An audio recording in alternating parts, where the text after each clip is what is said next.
A experiência do sono russo. Pesquisadores russos, no final dos anos 40, deixaram 5 pessoas acordadas por 15 dias, usando um gás experimental como estimulante. Eles foram mantidos em um ambiente selado e monitorando o oxigênio deles, para que o gás não os matasse, já que possuía altos níveis de toxina concentrada. Para observá-los, havia um circuito interno de câmeras com microfones de 5 polegadas e janelas menores que janelas de vigia dentro do ambiente. A câmara estava cheia de livros e berços para dormir, mas sem lençóis, água corrente e banheiro. Também havia comida seca para todos os 5, que duraria um mês. As cobaias do teste eram prisioneiros políticos declarados inimigos do Estado durante a Segunda Guerra Mundial. Tudo estava bem nos primeiros 5 dias. As cobaias dificilmente reclamavam, já que haviam sido avisados de que seriam libertados se participassem do teste e não dormissem por 30 dias. Suas conversas e atividades eram monitoradas, e foi notado que elas conversavam constantemente sobre incidentes traumáticos no passado, e o tom geral da conversa tomou um tom sombrio a partir do 4º dia. Depois de 5 dias, eles começaram a demonstrar paranoia severa, e eles pararam de conversar um com os outros, e começaram a sussurrar aleatoriamente nos microfones e a bater nas vigias. Estranhamente, eles pensavam que poderiam conquistar a confiança dos cientistas ao se tornarem seus colegas, e tentavam conquistá-los. No começo, os pesquisadores suspeitavam que se tratava algum efeito do gás. Depois de 9 dias, o primeiro deles começou a gritar. Ele corria por toda a extensão da câmara, gritando a plenos pulmões por 3 horas seguidas. Ele continuou a gritar, mas só conseguia produzir alguns grunhidos. Os pesquisadores acreditaram que ele conseguira fisicamente romper suas cordas vocais. Mas o surpreendente foi o comportamento dos outros prisioneiros, que não reagiram a isso. Eles continuaram a sussurrar nos microfones até que o segundo prisioneiro começou a gritar. Os que não gritavam pegaram os livros disponíveis, arrancando páginas atrás de páginas, e começaram a colá-las sobre o vidro das vigias, usando as próprias fezes. Os gritos logo pararam. Mais 3 dias se passaram. Os pesquisadores checavam os microfones de hora em hora para ter certeza de que ainda funcionavam, já que pensavam ser impossível de que 5 pessoas não poderiam estar produzindo som algum. O consumo de oxigênio indicava que as 5 pessoas ainda estavam vivas. Na verdade, aconteceu um aumento no oxigênio, indicando um nível de que 5 pessoas teriam consumido após exercícios pesados. Na manhã do 14º dia, os pesquisadores usaram um interfone dentro da câmara, esperando alguma reação dos prisioneiros, que não estavam dando sinais de vida, e os cientistas acreditavam que estavam mortos ou vegetando. Eles disseram: "Estamos abrindo a câmara para testar os microfones. Fiquem longe da porta e deitem no chão ou atiraremos. A colaboração dará de vocês liberdade imediata." Para a surpresa de todos, alguém respondeu calmamente em uma única frase: "Não queremos mais sair." Discussões começaram a surgir entre os pesquisadores e as forças militares que criaram a pesquisa. Não conseguindo mais resposta alguma através do interfone, foi finalmente decidido abrir a porta à meia-noite do 15º dia. O gás estimulante foi retirado da câmara e substituído por ar fresco. Imediatamente, vozes vindas dos microfones começaram a reclamar. 3 vozes diferentes imploravam pela volta do gás, como se pedisse para alguém poupar a vida de alguém que amassem. A câmara foi aberta e soldados entraram para retirar as cobaias.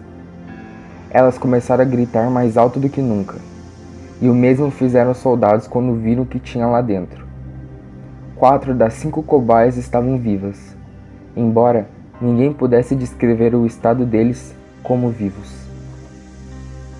As rações a partir do 5º dia não haviam sido trocadas. Havia pedaços de carne vindas do peito e das pernas tapando o ralo no centro da câmara, bloqueando-o e deixando 10 centímetros de água acumulada no chão.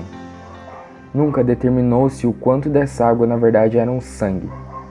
Os 4 sobreviventes do teste também tinham grandes porções de músculo e pele extraídos de seus corpos.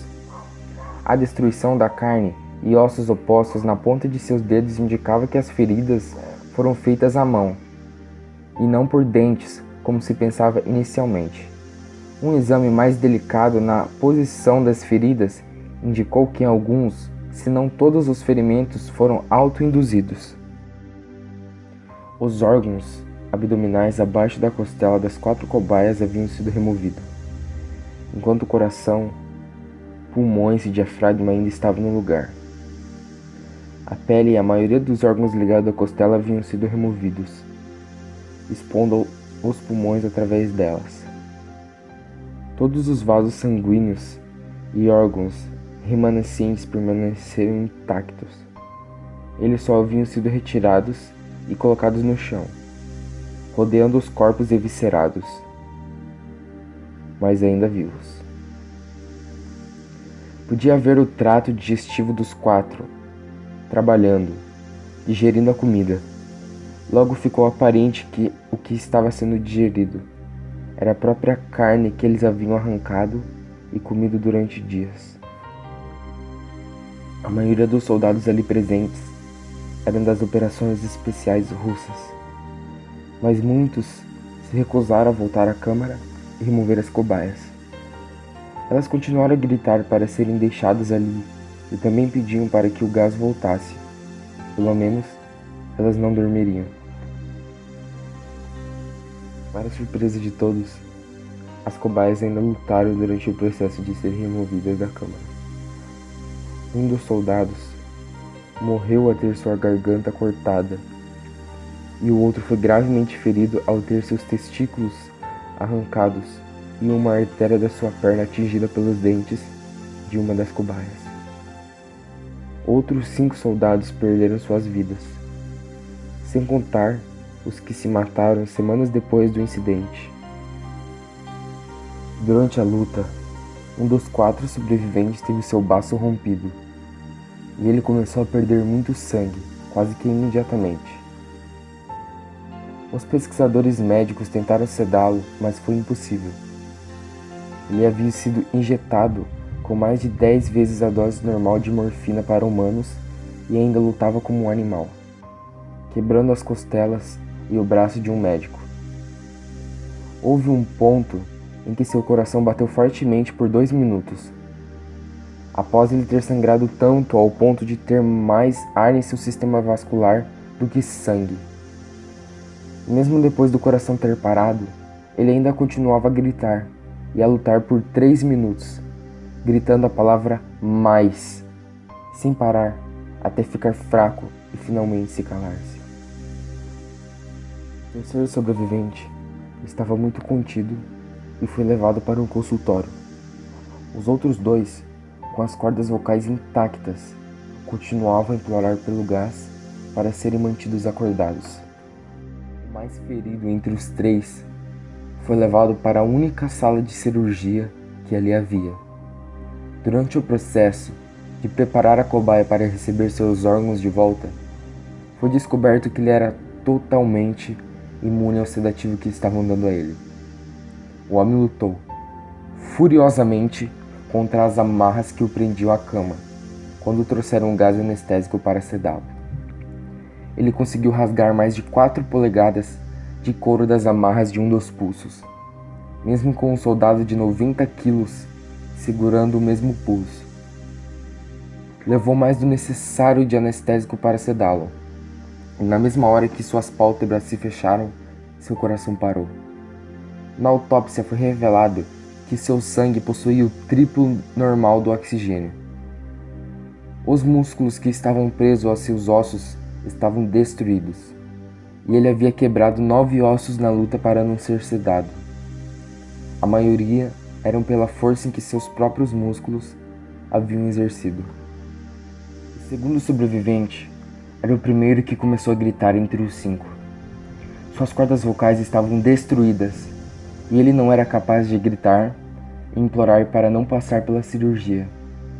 E a única forma de reação que ele exibia era sacudir sua cabeça violentamente em desaprovação quando o gás anestésico foi trazido.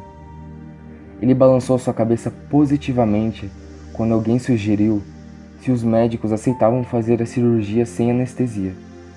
O sobrevivente não reagiu durante as 6 horas de procedimento para repor seus órgãos. O cirurgião de plantão repetia várias vezes que era impossível o paciente estar vivo. Uma enfermeira aterrorizada que assistia à cirurgia constatou que viu a boca do paciente virar com um sorriso toda vez que seus olhos se encontravam.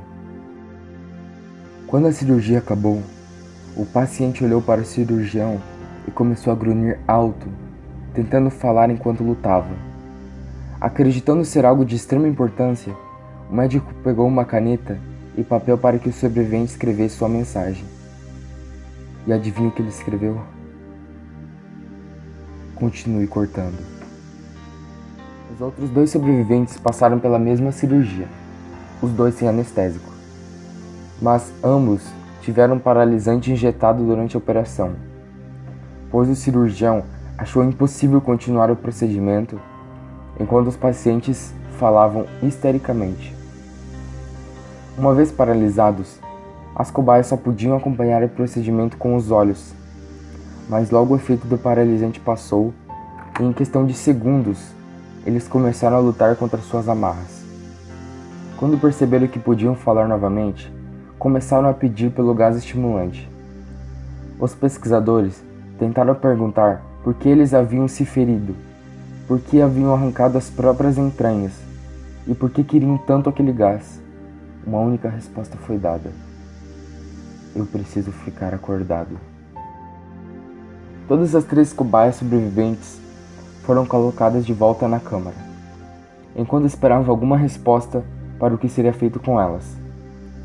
Os pesquisadores, encarando a ira dos benfeitores militares por terem falhado em seus objetivos, consideraram a eutanásia aos pacientes.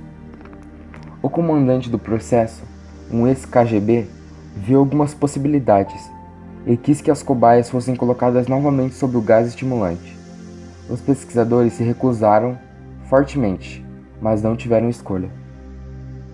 Em preparação para serem seladas novamente na câmara, as cobaias foram conectadas a um monitor EEG, eletroencefalograma, que mede as ondas cerebrais, e tiveram suas extremidades acolchoadas em troca do confinamento. Para surpresa de todos os 3 pararam de lutar assim que souberam que seriam colocados de volta ao gás. Era óbvio que até aquele ponto os 3 estavam lutando para ficarem acordados. Um dos sobreviventes que podia falar estava cantarolando alto e continuosamente. A cobaia calada estava tentando soltar suas pernas das amarras com toda a sua força. Primeiro à esquerda, depois à direita, depois à esquerda novamente, como se quisesse se focar em algo. A cobaia restante estava mantendo sua cabeça longe de seu travesseiro e piscando rapidamente, como fora o primeiro a ser conectado ao EEG. A maioria dos pesquisadores estavam monitorando suas ondas cerebrais. Elas estavam normais na maioria das vezes, mas às vezes se tornavam uma linha reta, sem explicação.